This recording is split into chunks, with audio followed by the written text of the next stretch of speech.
Hello everybody, this is Sheldon from ColourArte. Welcome to my channel and welcome to another week of Perspectives and Pouring. And this week I'm going to be doing another reverse flower dip, but this time I'm going to be using fluorescent colors from the Vivid Intense fluorescent colors from ColourArte. And so we're going to get over to the canvas and hopefully you'll enjoy it. But to show you the finished piece, this is it right here. And I used pearl medium, so it has a shimmer to it, but it still has some nice colors as well. But here's the cool part about it. Watch this cool effect. Ooh la la. Yeah, see? This is how the fluorescent reacts under the black light. So yes, I'm really digging that one, how that looks. So let's get over to the canvas and we're gonna see how I got this one done, okay? See you there. Okay everybody, now that I'm back at my canvas, I'm going to be doing a reverse flower dip with these fluorescent colors. And these are fluorescent colors by ColourArte Vivid Intense. And the colors I'm using, starting from the top left, is fluorescent green, fluorescent red-orange, fluorescent blue. I have a fluorescent pink, but it's more like a reddish pink. I added some of the fluorescent red in there.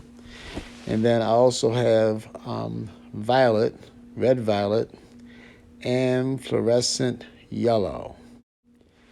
The base color is Blick Acrylic Black, and the medium I'm using is a 60 to 40% of glue and water mixture, and then I mixed that with the paint like 50-50 or 1-to-1 ratio. All the colors have Vallejo pearl medium mixed in them. And so let's get onto the canvas. Okay everybody, now that I put my paint down in my cup, I'm going to go over the colors with you. This is the fluorescent blue with the pearl medium. In each one of the colors, I'm going to be putting a layer of the black, the same black as the base coat, but it's slightly thicker. I'm going to put that black in between each of the layers. So, and when I put the black on, I usually stop the black just as it's beginning to spill over the edge, so it's not too much black. So that's the fluorescent green. Then, after the fluorescent green, will come with the fluorescent yellow.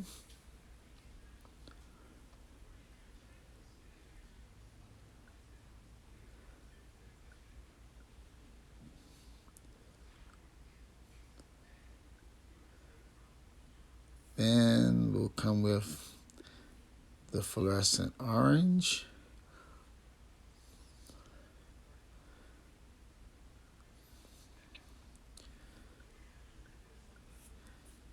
And then the fluorescent magenta, or hot pink if you will. And then a fluorescent violet. This is like a red violet. These Vivid Intense colors are really, really pretty. And then my pearl white. And then I'm going to do the next set of the order again, but there's no need to listen to me after I do this. So I'm just going to give you some music to listen to until I'm finished with the new pattern.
Okay, now that I sprayed my napkin to soften it, I'm going to lay it down on these colors.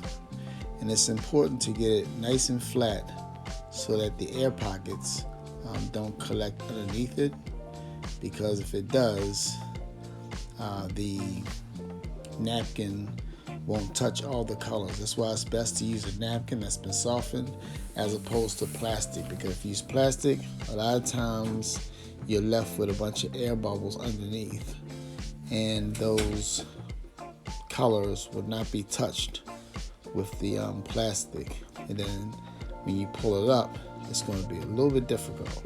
So I'm just touching it lightly, just to make sure that most of the colors are being touched by the napkin. And now it's time to gather the corners, and then I'm going to be gathering the sides as well. And then the tricky part is the pull-up, because you have to make sure that everything is gathered in, and you don't want to pull up crooked. You definitely want to make sure that you're pulling straight up. So you want to make sure that those sides as well as the corners are gathered in, as you see me doing here. And so that's very tricky, and I never get it done 100%, but here it goes. Yes, and that was a nice pull-up. So we're going to let it develop.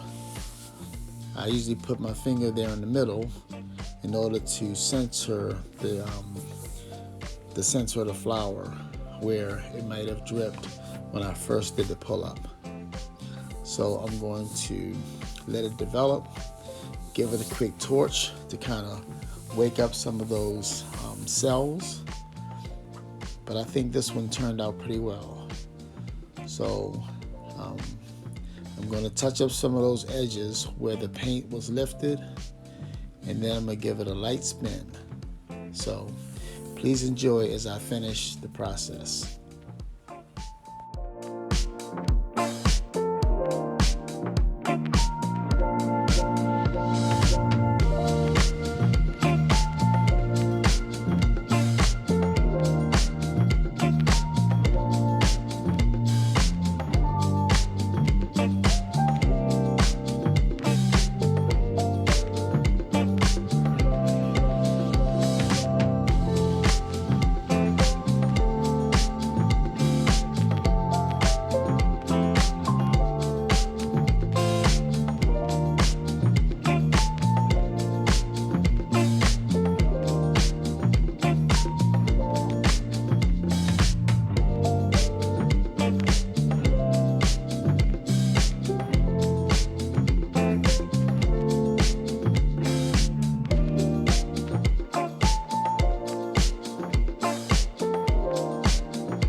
Now that I've given it its final torch, we'll let some of those cells finish popping up and finish developing. But in the meantime, as it's developing, I'm going to sign off, and then we'll get you down for a closer look at this piece that I find pleasing. I'm actually very happy with it. So see you in a minute.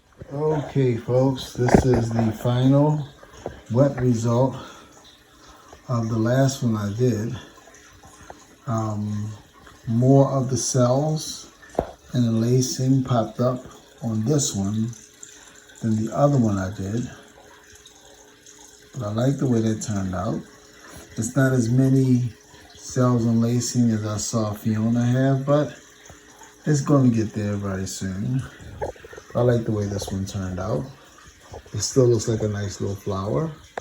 And then this is the first one I did where it had less of the cells, but it still had a lot of the bright color there, so I decided to keep that one. I might embellish these two with maybe a couple of butterflies or maybe even some bumblebees or something. So I have those two, so I'm really liking that. And just as a sneak preview of how the Vivid Intense work, watch this. There we go. And that's what the one looks like with the black light on it. And this is what the other one looks like with the black light on it.